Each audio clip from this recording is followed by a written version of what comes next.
Enxadas, foice e facão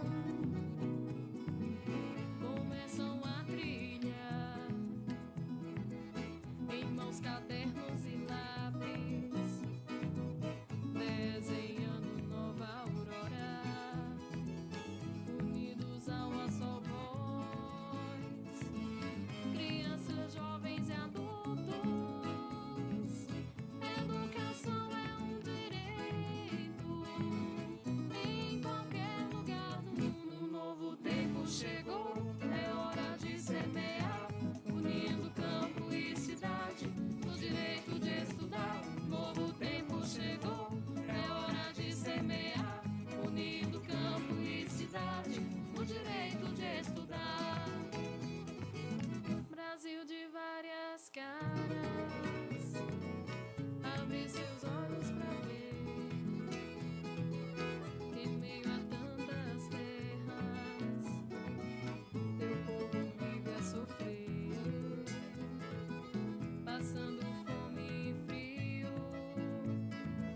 sem saúde e educação, direitos negados a nós, reforma no livre no chão. Um novo tempo chegou, é hora de semear, unindo campo e cidade, no direito de estudar. Um novo tempo chegou, é hora de semear, unindo campo e cidade, no direito de estudar. Enxadas, foice e facão começam a trilhar, em mãos cadernos e lápis, desenhando nova aurora, unidos a uma só voz, crianças, jovens e adultos. Educação é um direito, em qualquer lugar do mundo. Um novo tempo chegou, é hora de semear, unindo campo e cidade, no direito de estudar. Um novo tempo chegou, é hora de semear. Então, gente, o novo tempo chegou, é hora de semear, unido campo e cidade no direito de estudar. Então, dessa forma, vou convidar aqui para falar conosco a nossa coordenadora do curso de Educação do Campo, aqui da Unipampa, a professora Aniara Machado. Então, professora Aniara, obrigado pela presença, obrigado por estar conosco. Gente, bom dia a todos e a todas e a todos. É com uma imensa satisfação que eu estou aqui e, ao mesmo tempo, uma grande responsabilidade. Então, assim como o professor Guilherme, qual eu agradeço, anunciou, eu estou coordenadora do curso de Educação do Campo, e digo responsabilidade porque, primeiro, na minha trajetória, eu nunca coordenei nada, eu nunca trabalhei no âmbito da gestão. Eu sou professora, amo a sala de aula, é o que eu gosto de fazer, mas ser coordenadora traz uma responsabilidade muito grande, mas no nosso curso ainda maior, porque aqui, como vocês já ouviram, as diferentes falas e os diferentes momentos, Educação do Campo é resultado de muita luta. E não é uma luta que se deu ontem, é uma luta histórica e que permanece. Por que digo isso e reforço sempre isso? Para que a gente permaneça enquanto curso de Educação do Campo, que forma não só profissionais, mas também profissionais aptos a lecionar química, física, biologia, ciências, é mais do que isso. É formar sujeitos e sujeitas que tenham, sim, o compromisso de transformar as escolas, de garantir que aqueles e aquelas que estão, muitas vezes, rechaçados desses espaços, consigam permanecer. E, a partir disso, aproveito também para falar do momento que a gente vive hoje, aqui na Educação do Campo, aqui na nossa Unipampa, que é a garantia de permanência dos estudantes. Aqui foi comentado já hoje sobre isso. E digo isso, gente, porque todo edital é um problema. Aqui os meus ingressantes, eu me aproprio dos alunos, gente. Isso eu sei que é um defeito, mas, né, é minha, mas é nosso, tá? Que vem lutando para conseguir as bolsas de auxílio permanência, para permanecerem na universidade. E toda vez os editais, gente, parece que eles não são para garantir as bolsas. É para que vocês não consigam essas bolsas. Porque é uma burocracia sem tamanho. Então, toda vez a gente fica nessa função de que, eu comentava com a minha colega Cíntia, né, parceira do curso, tem que provar que é pobre. Tem que provar que não consegue estar na universidade. Gente, sabe, eu entendo como algo inadmissível. Uma universidade pública, que deveria ser para o público, toda vez tem que ficar provando que precisa, né, disso.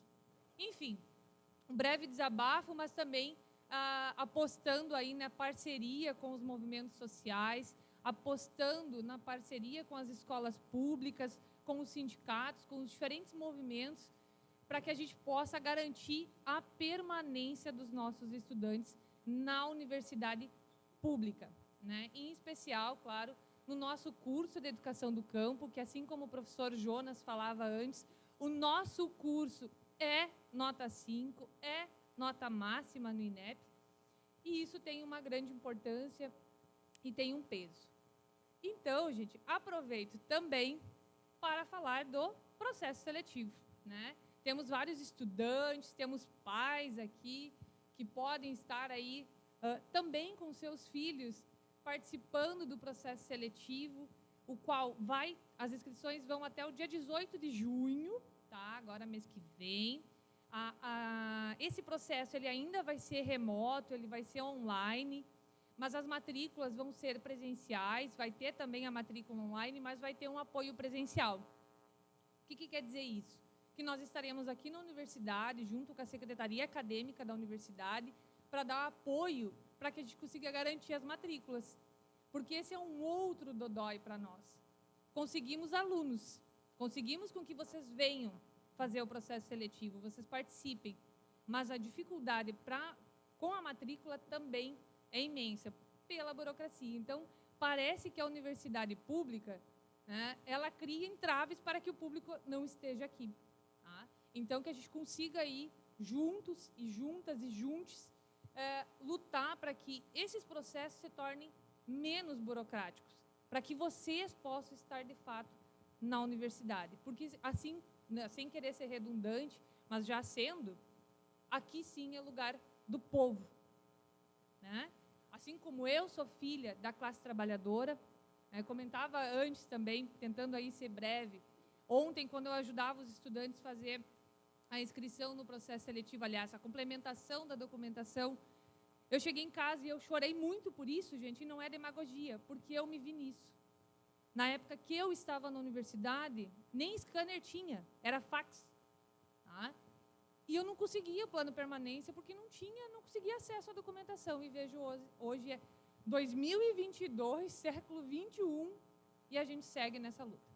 Enfim, né, para não tirar o espaço de falas tão importantes, potentes para a universidade, potentes para as diferentes comunidades, convido a Rose para seguir aí fazendo a mediação.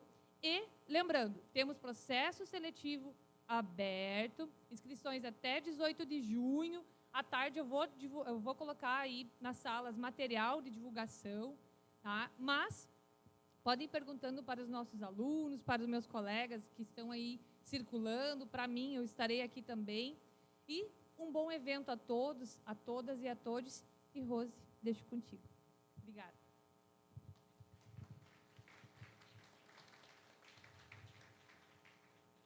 Obrigada, professora. Bom dia a todos e a todas. Gostaria de dizer que eu me sinto muito à vontade aqui, porque eu já fui acadêmica aqui, fiz especialização, fui da primeira turma da Educação do Campo aqui. Tive a oportunidade de obter muitos saberes e muitos dos professores, mestres estão aqui hoje. Então, eu sou muito grata a isso. Eu sou Rosida Lima Costa, eu sou assentada no assentamento Nossa Senhora da Conceição, em Santana do Livramento. Sou natural de Cruz Alta, sou filha de agricultores, sou mãe, sou avó, sou coordenadora tesoureira da Cooperativa Regional dos Assentados da Fronteira Oeste Limitada. E quando o professor me fez o convite, eu fiquei pensando, mas que tarefa é essa? O que eu vou fazer?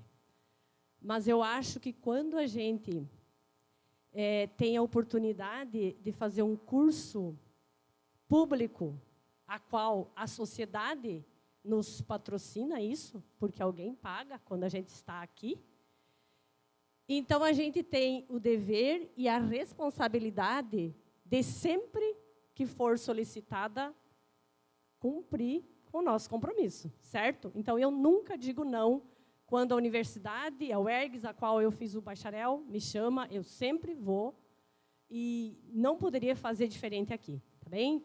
Eu vou chamar os nossos colegas que vão fazer parte da mesa aqui para esse debate tão importante. Convido Fernando Aristimunho, pecuarista familiar,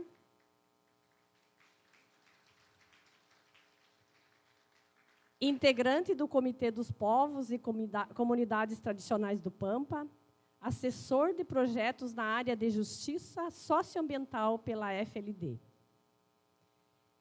Convido também a nossa colega Maria Leci Vaqueiro, mulher, mãe, avó, negra, quilombola, presidente da Associação Remanescentes de Quilombo e Bicuí da Armada, e militante da Coordenação Nacional de Articulação de Quilombos.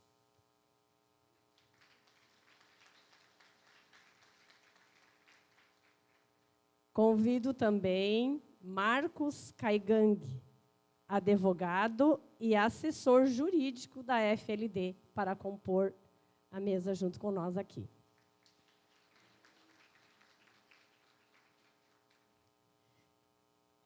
Quando a gente chegou aqui, a gente foi procurar o professor Guilherme e ele nos disse, bom, vocês se organizem e vejam como é que vocês vão fazer as falas. E aí a gente se organizou, pensou como é que nós ia falar. A Alessi disse para mim, ai, estou nervosa. Mas, gente, quando eu cheguei aqui e vi como que foi o evento, por 2 motivos eu me sinto muito à vontade. Por ser egressa e por fazer parte desse movimento Sem Terra, a qual eu tenho muito orgulho e muita gratidão por tudo que eu tenho e por tudo que eu sou hoje. Tá bem? Então, vamos ficar bem à vontade e vamos dialogar com vocês, tá bom?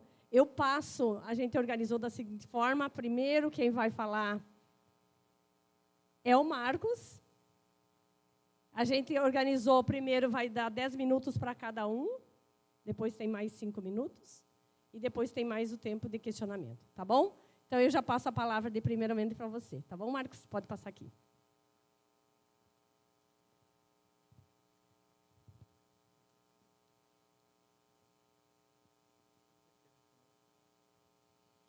Primeiramente, não sei se é boa tarde ou bom dia, já nem sei que hora, mas é. Bom dia, então é bom dia porque eu não almocei, então é bom dia. Queria cumprimentar e agradecer o convite do pessoal da jornada, os professores e as professoras. Enfim, eu sou indígena do povo Caingangue, sou aqui do norte do estado do Rio Grande do Sul, mais especificamente da terra indígena Nonoai, com a população estimada de 6.000 habitantes indígenas do povo Caingangue, dentre eles também Mbiá Guarani. E cumprimentar também os meus parentes e colegas indígenas do povo Caingangue de outras comunidades que também estão presentes, são estudantes aqui da Unipampa também. E eu acho que a gente é um coletivo que está presente em várias universidades da região sul como um todo, e no Rio Grande do Sul não é diferente, na Unipampa a gente ocupando vários espaços, região uruguaiana e aqui também. Enfim, eu acho que agradecer pelo convite aqui e tentar contribuir numa expectativa de também me situar enquanto produto e resultado de uma luta social. Eu sou formado em Direito pela Universidade Federal do Rio Grande do Sul, sou assessor da FLD, sou assessor jurídico e advogado da nossa articulação dos povos indígenas da região sul, que compõe a PIB, a Articulação dos Povos Indígenas do Brasil. e a gente faz uma atuação jurídica delimitada do Rio Grande do Sul, Santa Catarina e Paraná, que a gente se distribui enquanto advogados e atua em cerca de 96 processos de demarcação de territórios indígenas na região sul como um todo. Então, inclusive, eu estava lendo o material aqui do jornal, está bem legal, tem bastantes informações bem bacanas e que reúne uma série de informações, mas também traz elementos que unifica todas as nossas lutas, seja povos indígenas, quilombola, MST. Eu acho que aqui tem um apanhado bem bacana para quem quiser se subsidiar e buscar mais informações sobre esses temas. Antes de tudo, eu sempre peço permissão para os nossos encantados, para os nossos ancestrais, no local de fala, no território ancestral, que é do povo Caingangue, a gente sempre pede licença para a gente poder falar antes de tudo, né? E aqui é um território tradicional dos povos indígenas também, né? Então, a gente sempre pede licença aos nossos encantados antes de iniciar a nossa fala também. Dito isso, eu queria aqui, antes de tudo, acho que apontar um aspecto bem importante. A minha fala vai mais para o pessoal que está no ensino superior hoje, está na educação do campo, está cursando outros cursos de nível superior. O professor e as demais que me antecederam aqui já trouxeram um pouco dos elementos que são importantes também complementar, que é o nosso papel aqui enquanto estudantes e acadêmicos e acadêmicas, seja na educação do campo, seja quem cursou direito, medicina ou qualquer outro curso no ensino superior. A gente tem que ter a ciência, o compromisso e o dever ético e moral e compreensão de que a nossa presença aqui ela é fruto de um movimento, de uma luta coletiva, né? Eu destaco a própria Unipampa, ela é fruto de uma conquista social. A nossa presença aqui ela tem que ter sempre carregada conosco de que ela é fruto de uma mobilização social. Jamais, em nenhum momento, eu, enquanto indígena Caingangue, vou ter a estimativa, a expectativa de dizer assim, vou me formar em direito e abandonar a nossa luta, vou cuidar da minha vida pessoal e cuidar da minha vida individual. A nossa conquista ela tem que ter sempre conosco presente de que ela é uma continuidade coletiva. Assim como várias lideranças tombaram nesse processo de luta para conquistar a Unipampa e hoje tem espaço e vaga para nós aqui, todos e todas que estamos aqui em algum momento, mesmo que não sejamos estudantes ainda, mas temos pelo menos a esperança e a expectativa de um dia sermos, né? E tem um local para isso, que é fruto dessa conquista social. Então a gente tem que carregar sempre conosco essa questão muito coletiva de fato e ter a ciência e a consciência de onde a gente vem. A gente é pobre, a gente é povos indígenas, a gente é quilombola, né? A gente é assentado, a gente são de várias comunidades e povos tradicionais. A gente nunca pode perder essa essência e essa percepção de onde a gente vem, essa conexão antes de tudo. E eu trago muito presente isso conosco, tanto é que quando eu me formei, a primeira coisa que eu voltei foi atuar em processo de demarcação, defesa de direitos, seja educação, saúde, território, saneamento, qualquer direito social voltado para os territórios indígenas. Eu acho que esse também é um compromisso que todos e todas que estão aqui temos que carregar conosco, assim como na defesa da universidade pública, mas também na defesa dos territórios quilombola, né, da luta pela reforma agrária e outras tantas lutas que eu não quero esquecer de citar aqui. Então, acho que, dito isso, esse eu acho que uma conquista social nossa é muito recente, é nova, a nossa presença no ensino superior. Pensar em indígenas no ensino superior, pensar em quilombola, pensar em pobre, pensar em MST, pensar em assentados, é algo impensável até poucos anos atrás, eu queria destacar isso. A universidade, até pouco tempo atrás, ela era pública-privada, né? Só entrava quem era rico, quem tinha dinheiro, e uma elite que dominava o acesso a esses espaços. A gente tem que ter muita consciência antes de tudo, para a gente também não cair nessa armadilha que amanhã eu me formo em direito, medicina ou qualquer outro curso aqui, e amanhã depois a gente está só reproduzindo o mesmo papel que os não, né, que a elite brasileira já reproduz contra nós, né? Então, acho que tem que ter, por isso eu volto a frisar de novo, ter essa consciência de onde a gente vem, qual é o papel nosso nesse processo também de luta, né? Porque assim como os mais velhos lutaram para a gente ser só espaço, a gente tem que dar continuidade a essa luta para que outros venham ocupar mais espaço, que a gente possa estar ampliando os campos, estar ocupando mais vagas. Por exemplo, a própria Unipampa tem algumas vagas destinadas para indígena, quilombola, é pouco, é muito pouco, mas já é alguma coisa, né? A gente tem que lutar para ampliar também, tem que ter esse compromisso, seja dos professores e professoras, dos gestores e gestoras, junto com os movimentos sociais, né? Então, é isso que, dito esse primeiro ponto, destacar a nossa presença e o nosso papel aqui nesses espaços também. Até porque a conjuntura ela não é muito favorável, né? Eu vi que alguns já apontaram ali, o professor apontaram como é que se dá o processo como um todo. Sobre povos indígenas, eu acho que ela é muito similar aos quilombolas também, sobre como vem se dando a luta pela reforma agrária, a luta por território, a nossa luta aqui, né, como um todo, que nos une aqui nesses espaços. Porque eu digo sinceramente assim para vocês, a gente tem uma expectativa, eu vejo muito o pessoal falar o que vai ser de 2023, né, vamos aguardar, vamos esperar como é que vai ser, e todo mundo criando algumas expectativas, né, e eu costumo dizer que a gente mais cria expectativa, né, espera que façam por nós o que nós devemos fazer. Né? Eu costumo dizer assim, eu não vou esperar 2023, uma eleição de uma mudança de um governo federal, e etc., para ver as coisas acontecer. Eu acho que o movimento social indígena ele tem uma característica muito própria, que é quilombola e do MST também, que a gente nunca esperou que fizessem por nós. Eu acho que a gente tem que resgatar e manter essa essência de luta por direitos, principalmente território, né? Porque eu vejo muito o pessoal esperando o que vão fazer por nós e pensando menos o que a gente pode fazer de fato. Eu acho que a gente tem que sair também da zona de conforto nossa e pensar quais ações e mobilizações e formas de estar tensionando e cobrando nossos direitos, né? Como a reforma agrária, por exemplo. Então, acho que os povos indígenas, a gente recentemente fez o acampamento Terra Livre em Brasília, que reunimos em torno de 8 a 10 mil indígenas, com muita dificuldade em meio à pandemia, com falta de recursos. Teve uma parceria muito bacana com o MST lá também, proporcionou e disponibilizou toda a alimentação numa parceria com 8 a 10 mil indígenas durante 10 dias de acampamento Terra Livre. Então, são essas parcerias que vão fortalecendo as lutas. Eu acho que isso é importante destacar e chamar atenção também. E sobre povos indígenas, a gente vê que tem até nesse jornal aqui, é por isso que eu não me iludo, gente, em termos de luta por terra e território no Brasil. A gente vai ver que tem um jornal ali que traz, por exemplo, só sobre povos indígenas, a gente vai ver que as demarcações de terra indígena no Brasil não avançaram em nenhum momento nos últimos 12 anos, 15 anos praticamente. A gente vai ver nesse jornal, vocês podem pegar ali depois, que a luta histórica dos povos indígenas e movimentos sem terra, quilombolas, sempre foi pelo direito territorial. A gente até teve um diálogo mais próximo com alguns governos progressistas populares e avançamos em alguns pontos, mas a gente, de fato, não avançou, que era essencial, algumas questões territoriais que são muito caras no país, né? A gente vai ver, por exemplo, que o próprio Fernando Henrique, o PSDB, demarcou mais território do que Lula e Dilma durante 2 governos, por exemplo, né? É por isso que eu não crio expectativa e esperança de que 2023 vão resolver nossos problemas. Pelo contrário, as lutas vão se intensificar.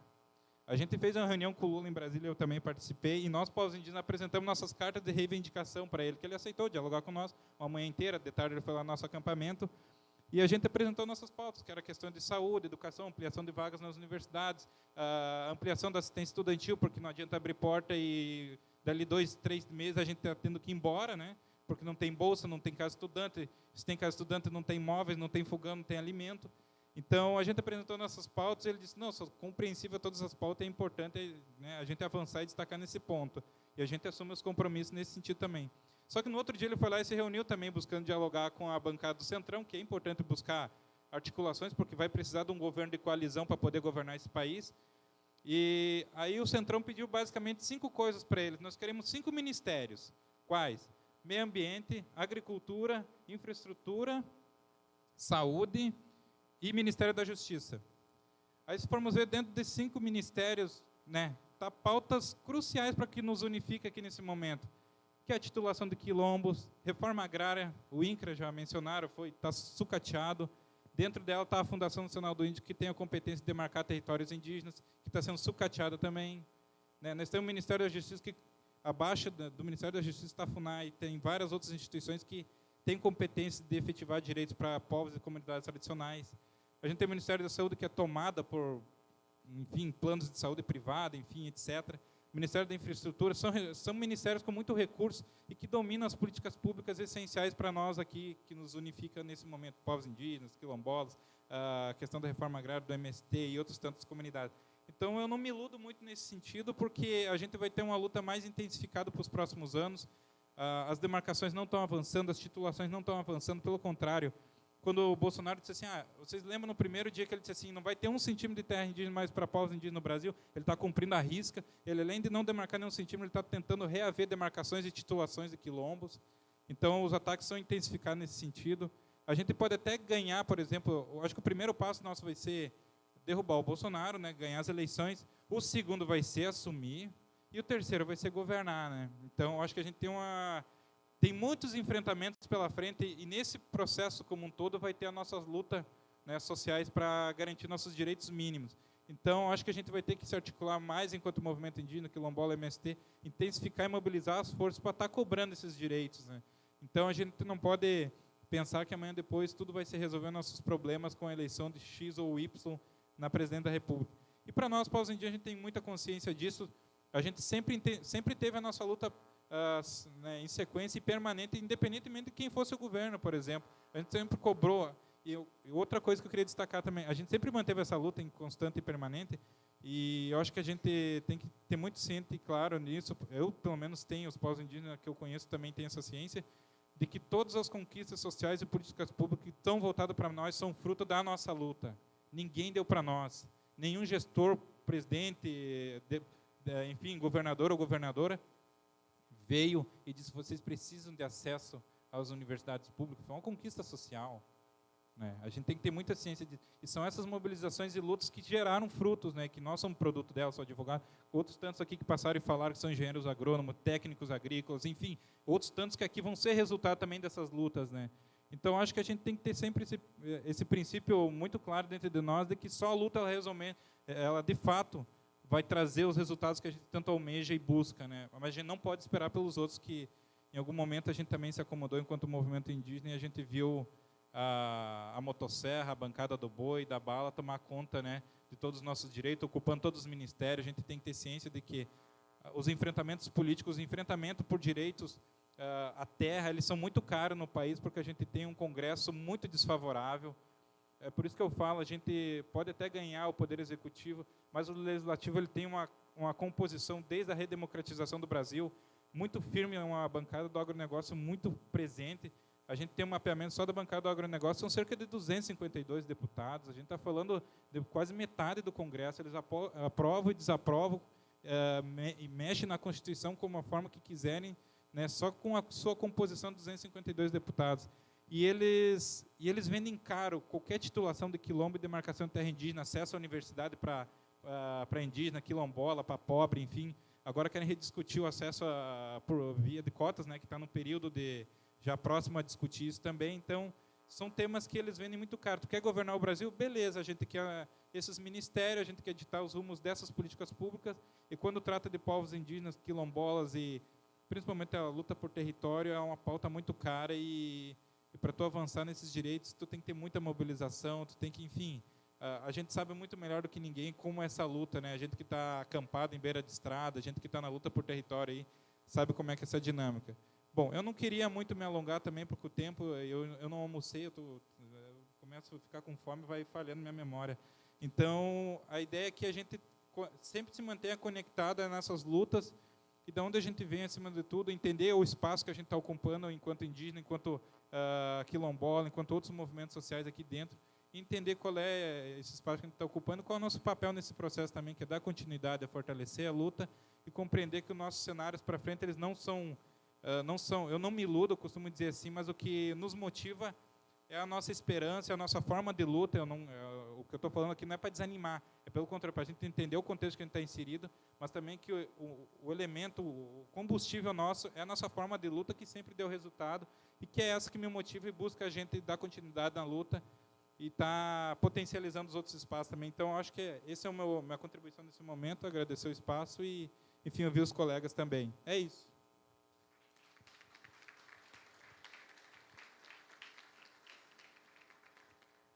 Obrigado, Marcos. Passo a palavra agora para Fernando Aristimunho. Obrigado, Rosinha. Falar depois do Marcos não é muito simples, né, gente? Bom dia a cada uma, a cada um. Dizer que como dizem os irmãos indígenas, né, meu coração está alegre hoje estar aqui. Eu sou oriundo da Escola do Campo, de um polo educacional, um município lá na fronteira mais com o Uruguai, né, chamado Quaraí. Essa escola onde eu estudei, onde meus ancestrais estudaram, não existem mais, e é por isso que a gente está aqui, né, para a manutenção das escolas no campo, educando para o campo, né.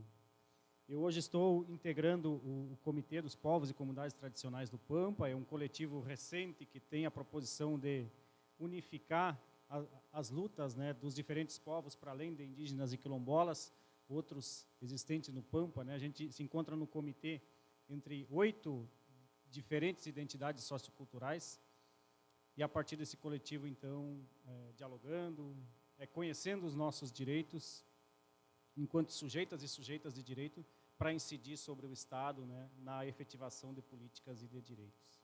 Então, eu acho que, para não repetir o que já foi posto muito bem pelo Marcos, né, Ele trouxe essa panorama de Brasil que a gente vive hoje. O professor que falou antes de nós comentou que é um momento importante sim, né, da gente estar vivendo esse cenário nacional de desmonte das políticas sociais e ambientais, ou socioambientais, do avanço, enfim, do capital agroindustrial sobre os ecossistemas e, dessa forma, incidindo, afetando, né, diretamente os nossos modos de vida enquanto população que vive no campo, né. Então, eu queria trazer um dado que o professor colocou ali, que dialoga diretamente com o tema da educação, né, que nos últimos anos houve a redução de 62% no número de ingressantes em escolas, em universidades públicas, né. E isso também dialoga com o que a professora Aniara falou anteriormente, da burocracia com que a escola pública, a universidade pública hoje está, né. A dificuldade que é nós, enquanto pobres do campo ou da cidade, comprovar que somos pobres para ingressar, ter acesso a um direito, né, que é o direito à educação pública e de qualidade. Isso também, essa redução, né, do número de pessoas ingressantes na universidade está diretamente ligada, nos últimos anos, com a precarização do trabalho, né. Então, recentemente foi lançado o relatório, o Caderno dos Conflitos no Campo 2021 do Brasil pela Comissão Pastoral da Terra, e um dos dados relevantes ali é a precarização do trabalho, que eles trazem em números, e a questão do trabalho escravo, né. Então, o atual governo desmontando as políticas trabalhistas, fragilizando, então, o mercado de trabalho, as pessoas sendo exploradas, os índices de trabalho escravo apontados naquele relatório que está disponível no site, né, da Jura, para quem tiver interesse em conhecer. É interessante para a gente entender o cenário que está o Brasil, né? Aqui no Sul a gente tem pouco reflexo disso, mas na região Norte e Nordeste, né, está muito bem entendido como está a precarização do trabalho, da mão de obra, que somos nós, trabalhadoras e trabalhadores, né. Então, isso reflete na educação, as pessoas, né, têm redução de sua renda, não conseguem, então, ingressar na universidade, porque mesmo sendo universidade, precisa ter grana para estar aqui dentro, né. E como que a gente faz frente a tudo isso, né? Eu penso que devemos nos voltar, e a pandemia contribuiu para isso, né, de que nós nos voltássemos mais para as nossas comunidades, nossas famílias, e entender quem somos nós neste mundo, né. Cada uma e cada um de nós vem de um laço familiar, de um laço comunitário, e muitas vezes a gente não reconhece isso. Foi o que o Marcos falou, muitas vezes a gente acessa a universidade, consegue uma graduação, vai trabalhar para o mercado que nos explora, que nos oprime, e esquece a nossa ancestralidade, da onde a gente veio. E pelo menos para mim, a pandemia me fez muito refletir sobre isso, né. As estratégias de reconhecer quem somos nós, enquanto, seja a população tradicional, seja indivíduo, enfim, que está na cidade ou que vive no campo, mas reconhecer esse nosso laço familiar comunitário e nos fortalecer enquanto comunidade, seja integrando uma associação. Muitas das nossas comunidades rurais do Pampa, gente, que essa distância, né, o Marcos pouco conhecia aqui, está impactado com a distância de um município para outro.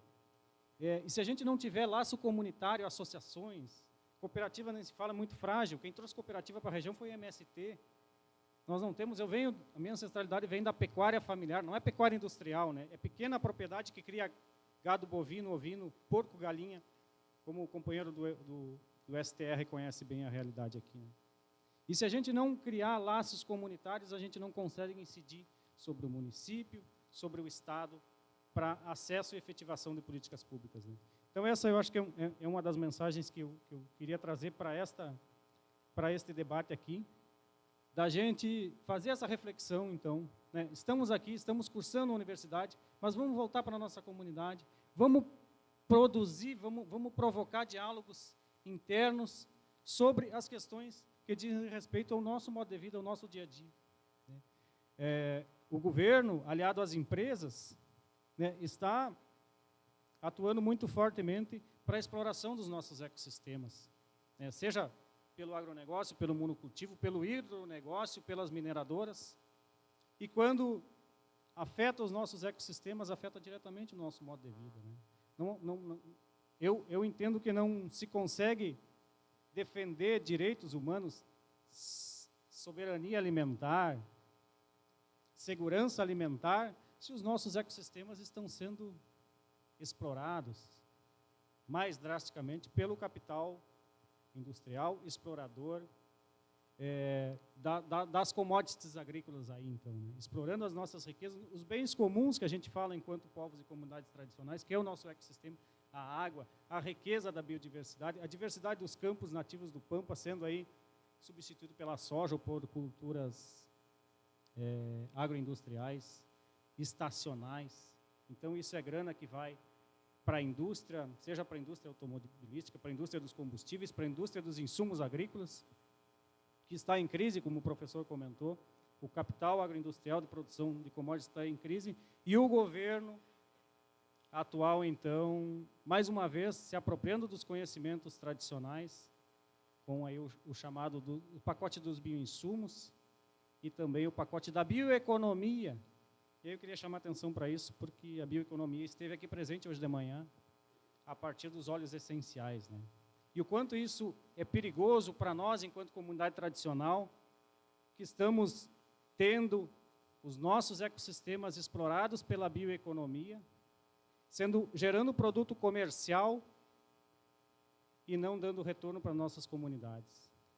O que esses trabalhos, muitas vezes acadêmicos, gente, a academia produzindo produto comercial, explorando os nossos ecossistemas a partir da riqueza da biodiversidade que nós temos, para gerar produto comercial, sem muitas vezes informar nossas comunidades o que isso está gerando, né? Esses produtos comerciais a partir da bioeconomia. Então, também eu queria chamar a atenção para isso. E, enfim, eu acho que deixamos para de tarde, a gente vai seguir tratando, eu juntamente com uma outra companheira quilombola que vai estar chegando aí, convidar também as pessoas que tiverem interesse em falar um pouco mais, né, do território Pampa, do território de povos e comunidades tradicionais. A gente vai estar num GT tocando essa temática aí. Obrigado a cada uma e cada um.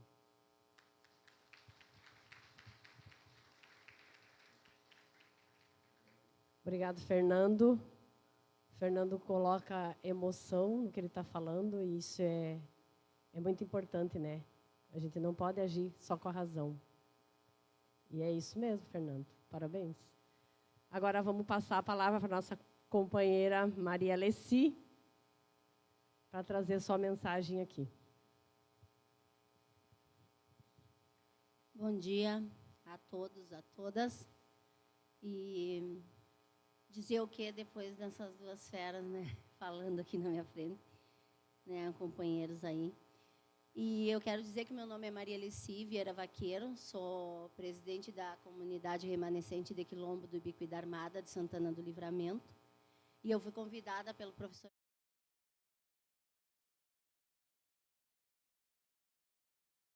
comunidades quilombolas hoje aqui. Falar um pouquinho, né, da nossa vivência, das coisas que as nossas demandas, o que está nos fazendo mal lá dentro das nossas comunidades. E eu fiz umas anotações, porque eu não sou muito de guardar coisas na cabeça, né? Então, eu anotei aqui que nós somos 168 comunidades quilombolas dentro do Rio Grande do Sul. E dentro dessas 168 comunidades quilombolas, apenas 141 comunidades são certificadas pela Fundação Palmares. E dentro delas, apenas a comunidade de Casca, Chácara das Rosas, Martimianos e Comunidade Silva são tituladas com terras. Nenhuma outra mais. Dentro dessas 168 comunidades é muito pouco, né?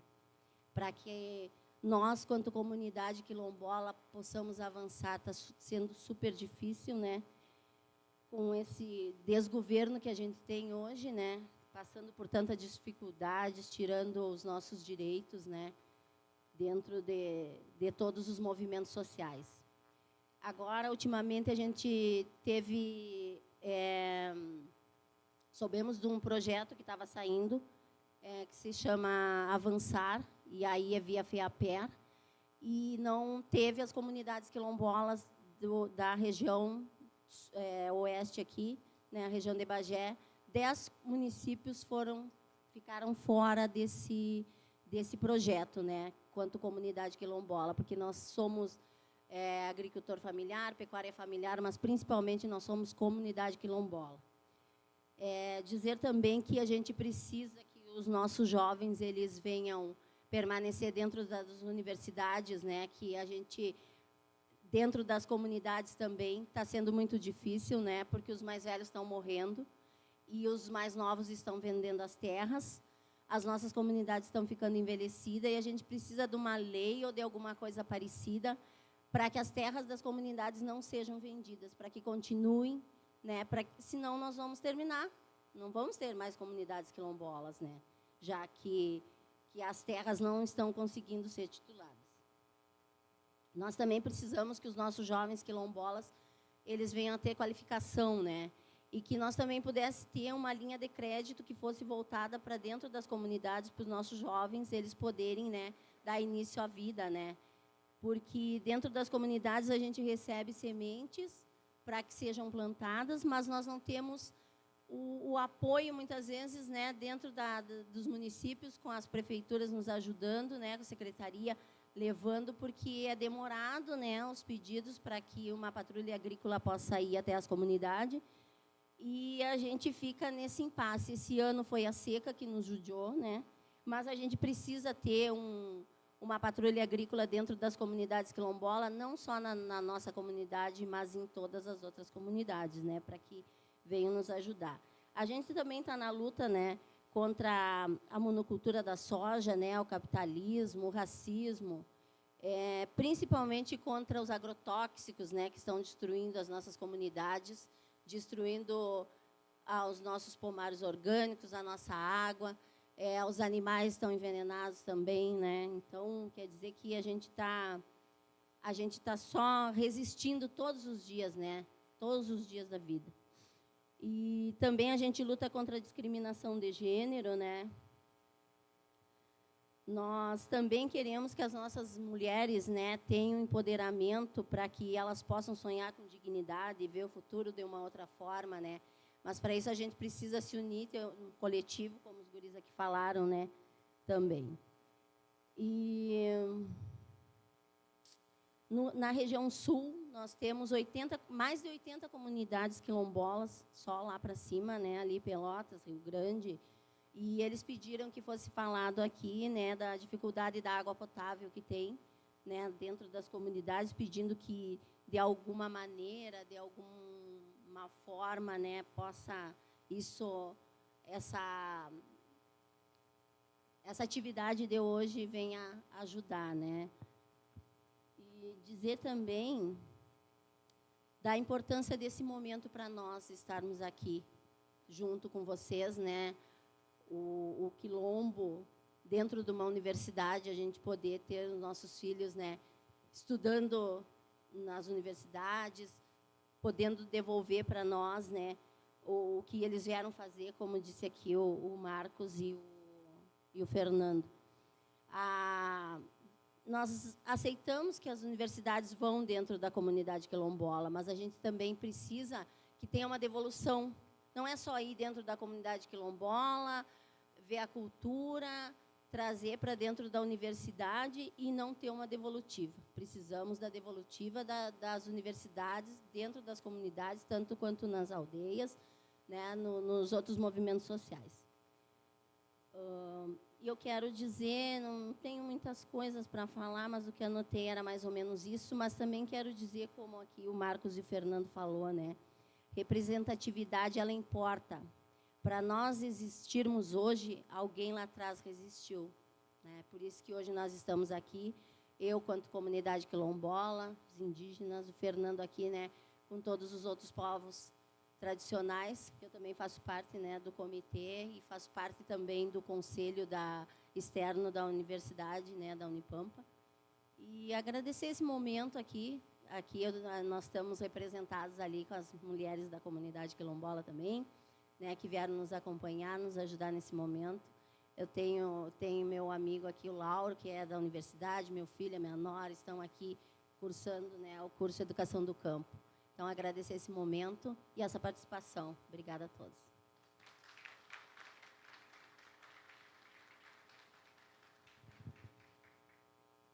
Que mulher maravilhosa, não? Parabéns, Maria Alessi. Você é sempre maravilhosa quando você fala, né? Bueno. Eu gostaria de dizer para vocês o seguinte, que eu sou de Santana do Livramento, um município muito parecido com a realidade de Dom Pedrito, onde a gente tem o bioma Pampa, a qual está sendo muito explorado nesse momento, aonde temos a desigualdade social no campo muito grande,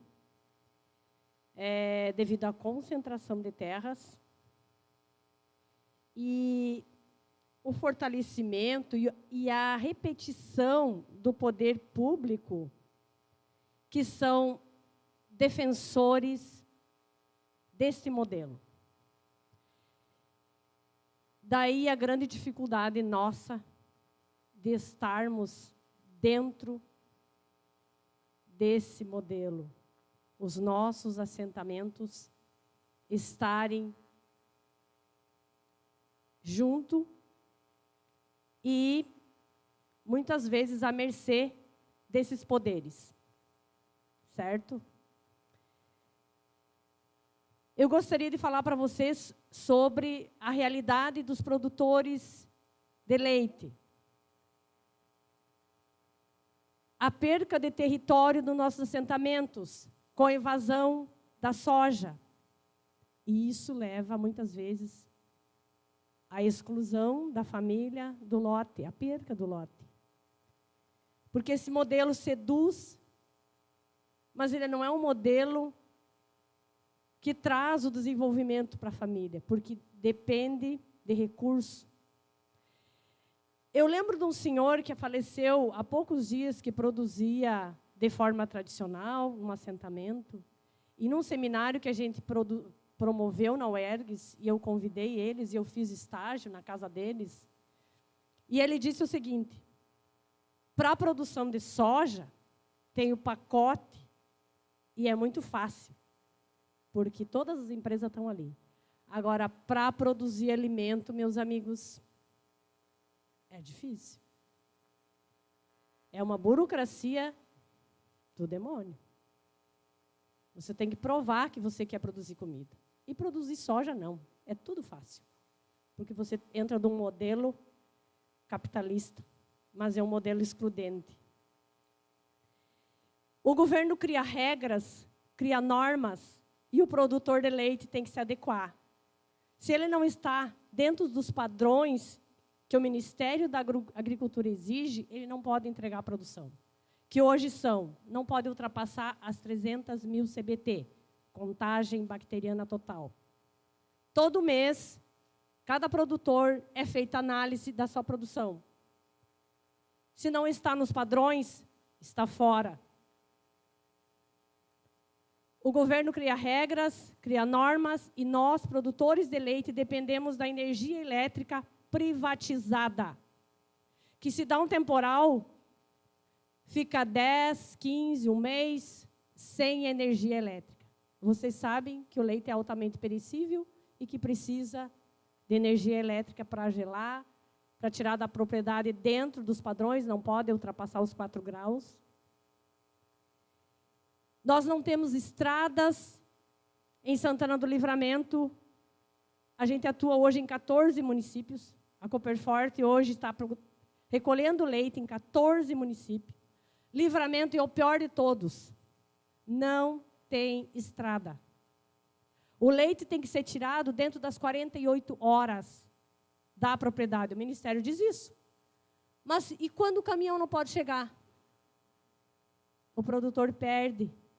Muitas vezes ele não entende que o culpado de não chegar até lá não é a cooperativa, não é o motorista de caminhão que não conseguiu chegar até lá, que é o poder público que é responsável pelas estradas. Eu entendo ele. Eu sou produtora de leite, se eu deixar de entregar, eu vivo daquilo. Eu entendo essa indignação, mas não é, não pode errar o alvo, né? E às vezes a gente tem essa dificuldade de entender quem é o responsável por eu poder transportar a minha produção. Se a estrada não oferece condições, se as famílias foram colocadas nos piores lugares, se os assentamentos são feitos para não dar certo. E aí, cambada de vagabundo, que não produzem, que não sabem trabalhar, querem ganhar terra, ganham tudo do governo. O governo dá tudo para eles. Até parece, né, gente? Até parece que nós ganhamos tudo. Que é a coisa mais fácil do mundo ser assentado pela reforma agrária.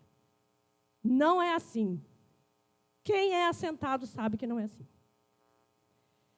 Então, eu gostaria de dizer que o papel da universidade, isso que está acontecendo aqui hoje, para nós é maravilhoso.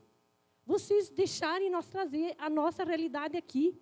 E, com certeza, tem vários acadêmicos aqui que são frutos da reforma agrária, que são quilombolas, como vocês estão dizendo.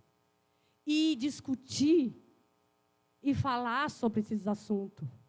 E levar para a comunidade uma mensagem, tentar transformar a realidade e não deixar nossas famílias se sentirem seduzidas por esse modelo.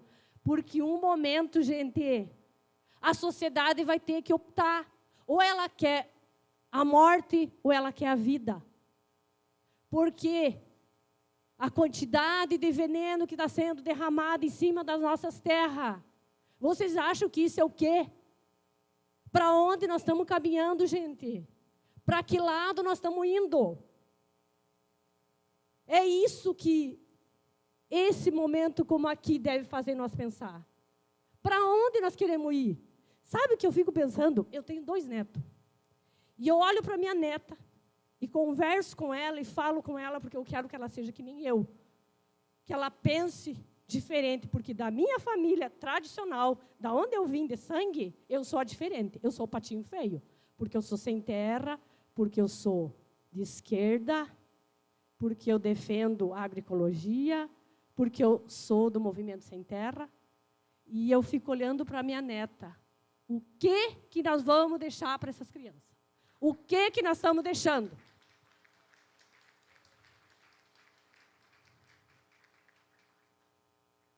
É isso, gente. A sociedade vai ter que escolher se é vida ou se é morte. Essa é a minha mensagem que eu trago aqui, como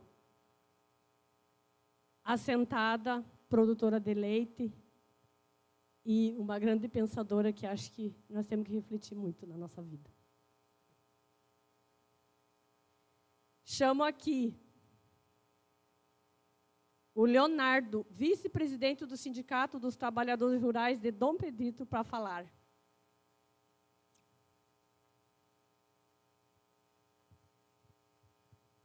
Então, pessoal, mais uma vez, bom dia a todos. Ouvindo a fala dos colegas daqui da mesa, aos participantes aqui, né?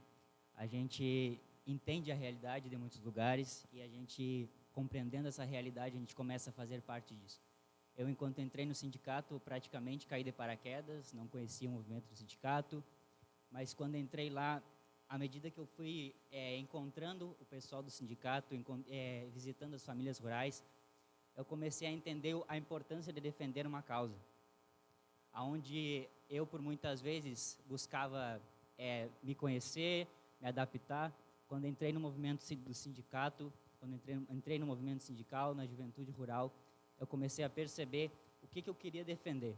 E quando a gente sabe o que está defendendo, a gente faz parte disso, a gente veste a camisa. Ouvindo o pessoal falando aqui das suas comunidades, eu posso falar para vocês que eu tenho acompanhado bastante aqui dentro do território de Dom Pedrito, né? A gente tem feito bastante viagens também, mas eu só entendi a verdadeira realidade quando eu comecei um projeto de visitas, onde eu ia lá na comunidade, onde está só um peão de distância, sozinho, onde ele não tem mais apoio nenhum, não tem estrada para chegar até lá, onde está totalmente esquecido. E eu só entendi essa realidade quando eu comecei a ouvir eles, porque é muito fácil a gente ver levantarem políticas públicas e ouvirem as falas das pessoas que não conhecem a realidade, que não estão no dia a dia. É muito fácil a gente ver esse pessoal levantando políticas públicas, mas eles não sabem o que acontece lá dentro da comunidade, eles não sabem o que está acontecendo lá onde só tem um corredor vizinhal, porque não tem mais estrada. Eles não sabem o que está acontecendo lá naquele que só tem 5, 6 gadinhos na sua estância, 6 ovelhinhas e pronto, onde tem 2 hectares de terra. Eles não sabem o que realmente precisa. Aí a gente chega aqui, a gente gente luta ali pela aposentadoria rural, onde muitos já nem conseguem mais, porque hoje está muito fácil, né? Eles atualizaram tudo, eles atualizaram o sistema INSS, eles atualizaram tudo, mas será que eles atualizaram esse pessoal lá da campanha que nem acesso à internet tem? Porque quando eles vêm aqui na cidade, muitas vezes eu acompanho o pessoal que vem da comunidade, vem aqui para atender e chego aqui, eles não sabem nada, informação nenhuma, porque essa atualização não chega lá no meio rural. Essa atualização não chega e é muito fácil chegar aqui e dizer para o agricultor, tu tem que se domar. Como eu ouvi um agricultor vindo de fora, não entendia nada, nem celular tinha, chegar aqui e a mulher dizer para ele, tu tem que se domar. É muito fácil a gente ver isso e não entender a realidade de quem está lá na propriedade. É por isso que hoje eu, enquanto juventude rural e como líder de um movimento do sindicato, que antigamente não tinha jovem nenhum, porque o pessoal do sindicato já avançou em idade, e isso não é só aqui no Pedrito, mas em vários lugares, e a gente chegar com a força de uma juventude, mas não esquecer das raízes de quando eles simplesmente não tinham nem carro. Muitas vezes, o presidente do sindicato, que eu estou acompanhando ele tinha que ir a cavalo na propriedade para poder dar um estímulo, para poder dar uma ajuda. Então, a gente entende a realidade de saber o que está defendendo e simplesmente não ficar com medo. Porque eu, enquanto juventude, cheguei no sindicato e o pessoal começou a dizer isso aí só quer um cargo público, quer ser vereador, quer ser candidatar, quando eu falei que eu estava tentando ajudar uma comunidade. E isso eu não quero para mim, porque eu sei, eu venho de uma família, o meu avô se criou dentro da campanha, vi a realidade dele por anos, onde muitas vezes faltava condições, e é isso que eu quero defender, simplesmente uma comunidade que precisa resgatar suas raízes e uma juventude que precisa estar estar inserida nessa comunidade.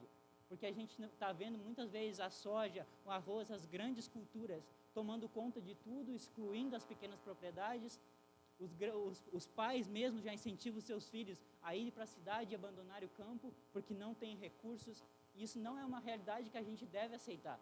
Comunidades que estão aqui juntos, né, fazendo essa união, isso não é o que nós devemos aceitar, que o jovem não tem oportunidade no campo, que o jovem não pode permanecer na propriedade, que o jovem não pode dar sequência ao que os seus pais começaram. Eu luto por isso e eu acredito que se a gente se empenhar e mobilizar uma comunidade, mostrar para eles a nossa força, a vitalidade, trazendo recursos, eu tenho acompanhado, tenho ido a Porto Alegre seguido, a gente tem feito reuniões, e quando eu chego lá, eles simplesmente olham para mim e dizem, o que esse gurizinho veio fazer aqui? Mas muitas vezes, quando eu vou falar, eu tenho uma maneira meio estabanada de falar, mas quando eu vou falar para eles, muitas vezes eles começam a dar ouvido ao que a gente tem a dizer. Porque é essas pessoas que a gente tem que ouvir a realidade de quem sabe o que está vivendo, de quem sabe o que viu os pais passarem, de quem sabe o que viu os seus povos passarem, os seus ancestrais, como aqui foi bem enfatizado. Então, é nosso intuito, de poder ajudar e dar sequência a tudo isso que esses povos, com muita força, com muita garra, começaram. Meu muito obrigado a todos, perdão o desabafo.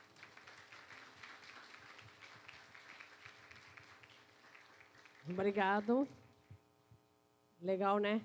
Presidente do sindicato. O sindicato tem um grande papel e nós, muitas vezes, somos omissos. Eu mesmo, né, sou sócia, mas isso é uma ferramenta que a gente tem, que nós temos que fortalecer e nos apropriar disso. É importantíssimo isso.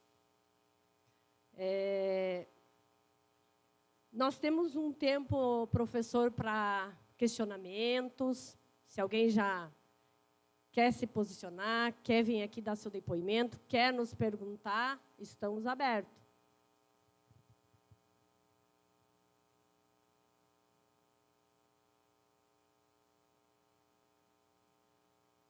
A nossa mensagem foi tão assim, todo mundo entendeu?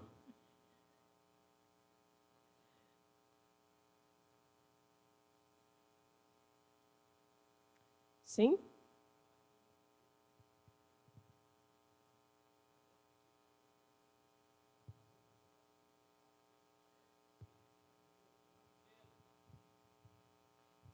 parece tão bem que é um caso deles lá. Em vez não. Aquilo é coisa que acontece com todos nós. Essa questão da juventude ir embora, do êxodo rural, essas coisas, né? Nós também temos essa mesma preocupação. Eu acho que é uma coisa que muitas vezes passa despercebido, assim. Quem vai ser os sucessores dos assentados, os sucessores lá dos quilombolas, os sucessores lá dos indígenas? Nós temos que fazer com que os nossos filhos estudem, o mais que puder, né? É necessário, hoje é uma coisa muito necessária, mas nós não podemos deixar acabar as coisas. Eu fiquei também pensando que cabeu para nós também. Muito obrigado.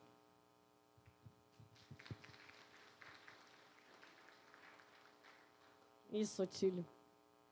Pode passar?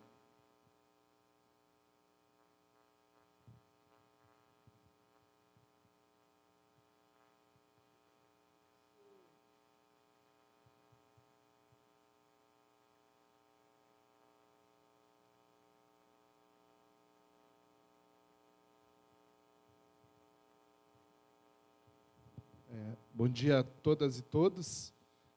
Demaicon Peter, sou educando lá educador lá da EFASul. Queria ser educando até, mas por enquanto sou educador da EFASul. Somos de Canguçu e aí me senti um pouco provocado a fazer uma fala, porque é isso, a gente está nesse ambiente do Pampa e de vez em quando a gente esquece que nós, canguçuenses, pelotenses, lourencianos também fizemos parte deste bioma, embora estejamos de uma ponta um pouquinho mais para lá. E quando a colega trouxe a fala ali das comunidades quilombolas e dos assentamentos também, pensei em falar um pouco da nossa realidade, né? Nós somos em Canguçu, Eliane, 14 assentamentos, né? 14 assentamentos da reforma agrária.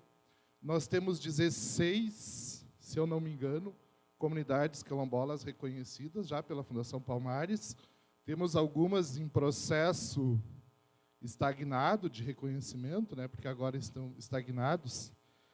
E a gente tinha um orgulho de dizer que nós éramos a capital da agricultura familiar, ou éramos vendidos para o mundo como o maior minifúndio da América Latina.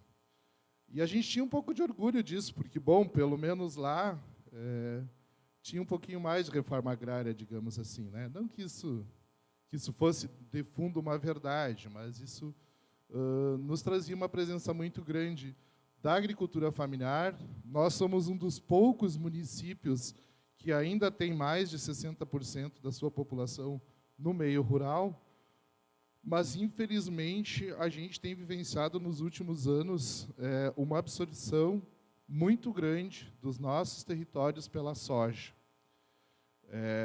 Hoje, eu não sei se a gente fosse fazer uma análise pelo uso e pela aptidão das propriedades, se nós ainda somos o maior minifúndio.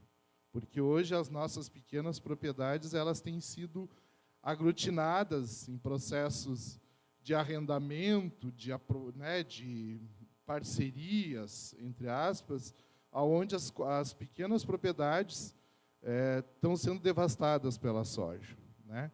Então, fazer esse relato de que também nós temos vivenciado essas questões.